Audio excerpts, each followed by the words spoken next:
Welcome to British Columbia. This program is designed as a general orientation to the work you will be doing as a seasonal worker in the agricultural industry here in BC.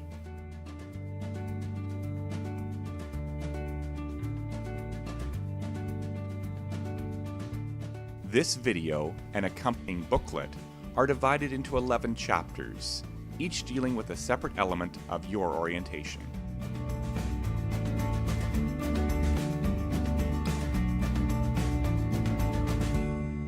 As with almost any job in the agricultural industry, the work can be physical in nature. Fatigue and soreness are common. In some cases, actual injuries can occur. These are commonly referred to as musculoskeletal injuries, or MSIs. They occur when a part of the body is called on to work harder, stretch farther, impact more directly, or function at a higher level than it is prepared for. Fortunately, there are things that you can do to reduce discomfort, avoid injury, and work more safely. A safe or neutral working posture puts the least amount of strain on the body. Try to design the following neutral joint positions into your job or work style. Always try to keep the hollow in the lower back, the upper arms close to the body, and the wrist straight.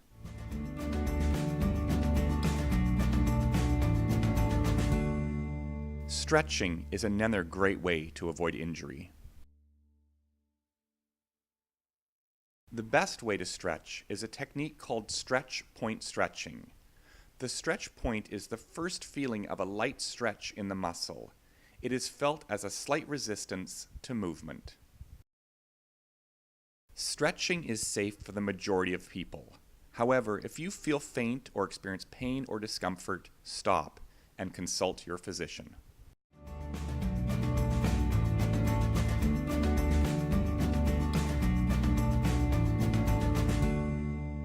This technique will help avoid injury when lifting heavier objects using two hands. Getting close to the object you are lifting. Keep your head and shoulders up and your feet shoulder width apart. Bend at the hip joints and keep the slight forward curve in your lower back. Try to keep the shoulders over the knees and the knees over the toes. Step and turn with the feet, not the back. Don't hold your breath while lifting.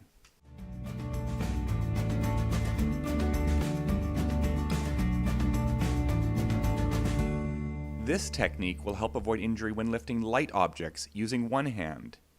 Use one arm to brace the upper body by holding a solid object like a railing or fence. Allow one leg to lift off the ground behind you so that you can keep the slight inward curve in your lower back. Pivot about your hip joint and bend forward to pick up light objects. Keep the knee of the leg you are standing on slightly bent.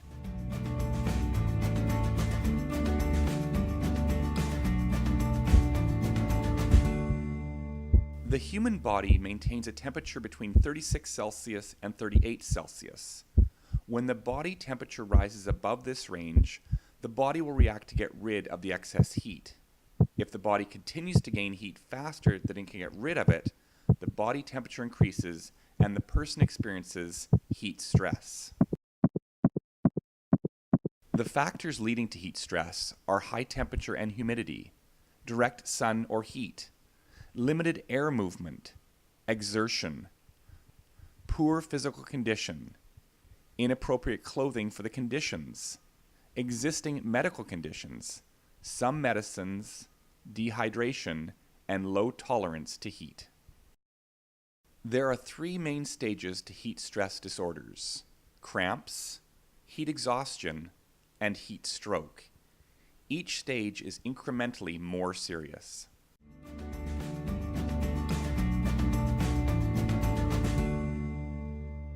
Muscle cramps are caused by losing too much salt through sweating. Symptoms include muscular pain, spasms, and excessive sweating.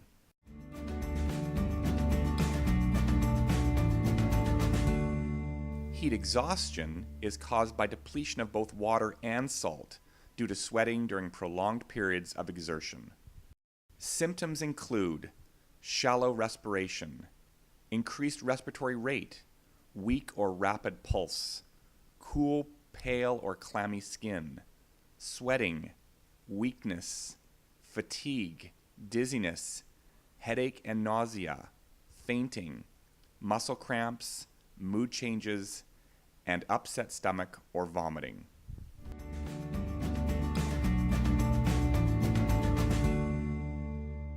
Heat stroke occurs when the body's mechanisms for heat dissipation are overwhelmed and fail. It is a life-threatening condition in which the body's core temperature rises above 41 degrees Celsius. Without immediate first aid, the result can be loss of consciousness, permanent brain damage, or death.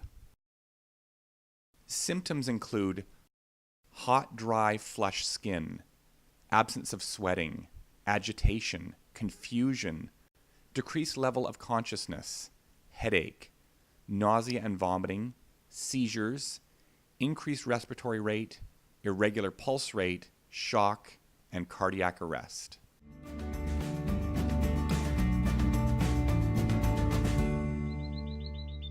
To prevent heat stress, know the signs and symptoms of heat disorder. Acclimatize your body. Gradually expose yourself to heat and work. You should not work alone in conditions where heat stress is possible. Block out direct sun or other heat sources. Drink water frequently before, during, and after work. Do not wait until you are thirsty to drink water. Take rest breaks in a cool or well-ventilated area when possible. Avoid heavy meals, alcohol, or caffeinated beverages. Wear lightweight, light-colored, loose-fitting clothing.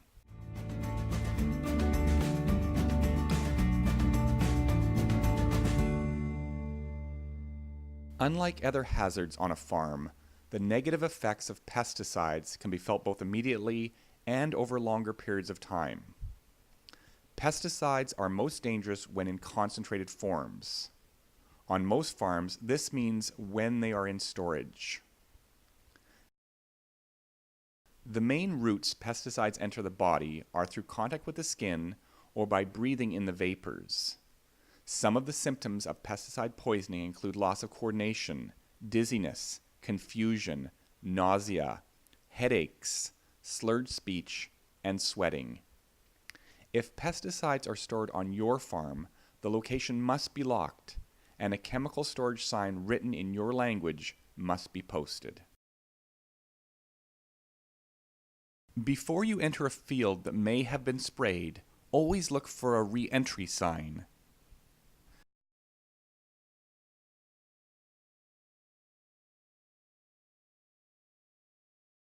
Ask your supervisor, what has been sprayed?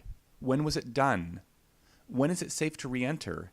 And what precautions should I take? As a general rule, avoid areas where pesticides are mixed, loaded, stored, disposed, or supplied.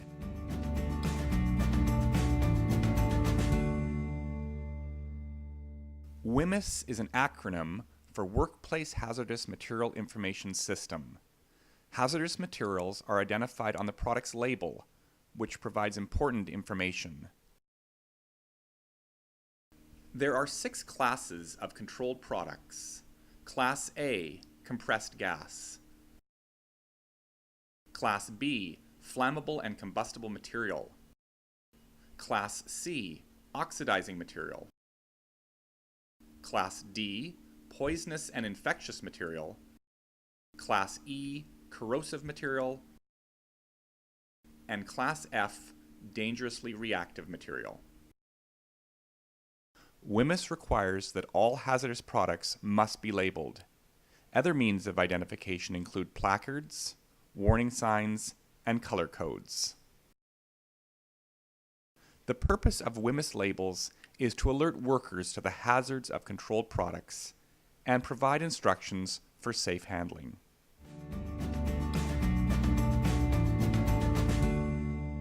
Always wash your hands after eating, touching your face, mouth or eyes, returning to work, smoking, or using the washroom. Wet your hands using warm running water. Use bar or liquid soap. Lather hands thoroughly for at least 20 seconds. Pay special attention to germs that may be trapped under nails or in crevices. Rinse hands to remove all traces of soap. Thoroughly dry hands with paper towels. Use the paper towel to turn off the water taps after washing hands. Dispose of the paper towel in the garbage.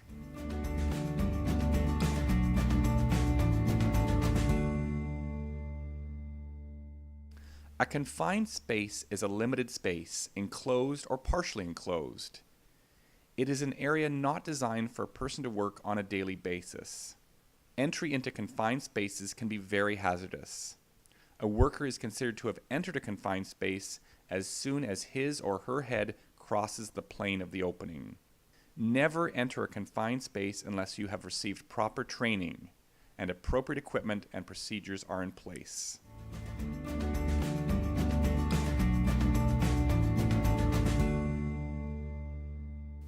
Hazard warning decals will be present at most workplaces.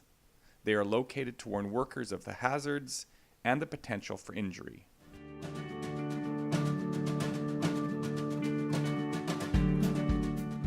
All machinery is potentially hazardous. Following a few important precautions when near machinery may prevent injuries or fatalities. Be aware of your surroundings. Keep a safe distance.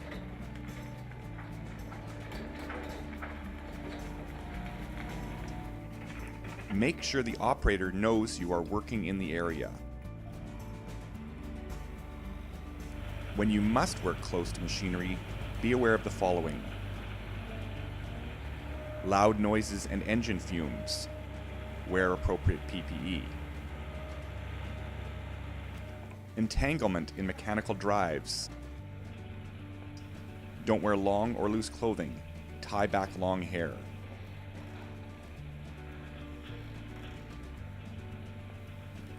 Pinch points. Make sure safety guards are in place. Run over hazards. Make sure you are not in the driving path. Look before you walk. Never ride on equipment. Only trained and authorized workers are permitted to operate machinery.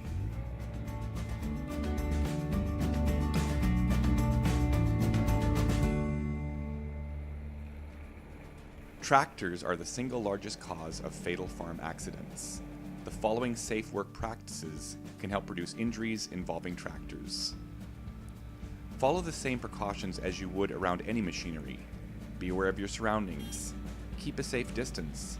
And make sure the operator knows you are working in the area. Always protect yourself from loud noises and engine fumes, entanglement in mechanical drives, pinch points, and run over hazards. A risk specific to tractors is the power takeoff, or PTO. Death can result from entanglement. Make sure to keep clear whenever the PTO is rotating, and make sure guards are in place. Always be aware of attached agricultural implements. Many have shear and cutting hazards. Pinch points, crush points, springs, and wrap points. Tractors are designed to carry one person, the operator. Never ride on a tractor. Report any unsafe conditions with tractors to your supervisor.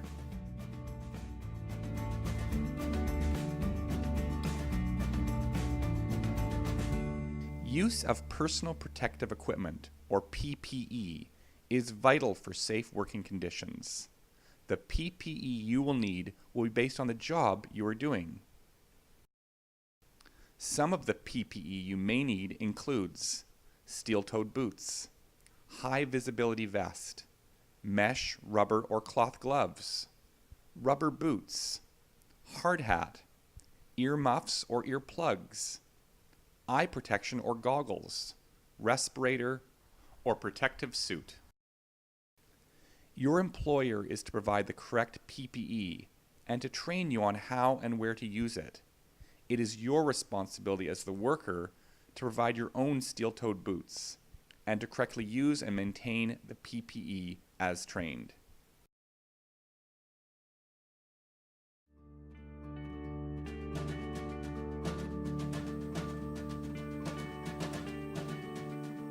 If your job involves working in a fruit orchard, knowing correct ladder safety is important. Placing the ladder securely will help ensure safe working conditions. The legs of the ladder must be spread correctly to prevent falls. If the spread is too narrow, it can be easily tipped. If it is too wide, the legs can kick out from under you. A good rule of thumb: stand with your feet at the ladder base, and if you can brush the ladder with your knuckles upon extending your arm, the angle is satisfactory. Use the proper ladder length for the job. Working from the top rung is hazardous. Move the ladder rather than overreaching. Any ladder can be easily tipped if your weight is too far from its center of gravity.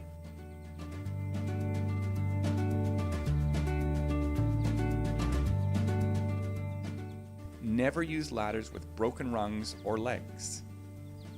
Wear only shoes with good traction and sturdy soles.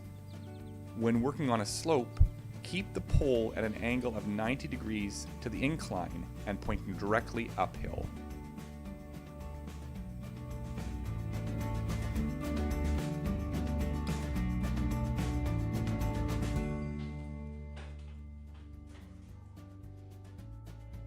Emergency contact information is posted beside all telephones at your farm.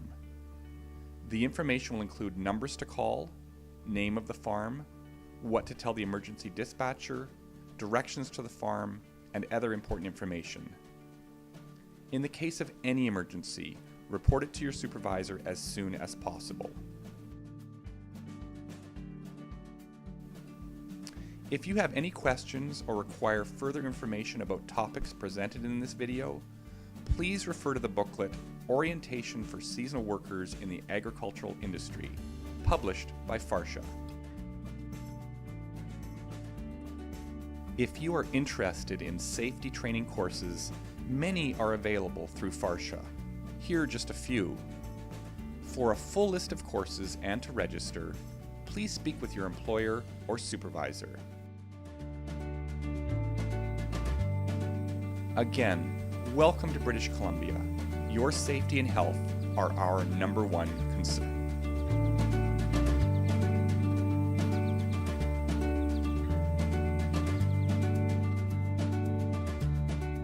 Video produced by. Financial support by. Special thanks to.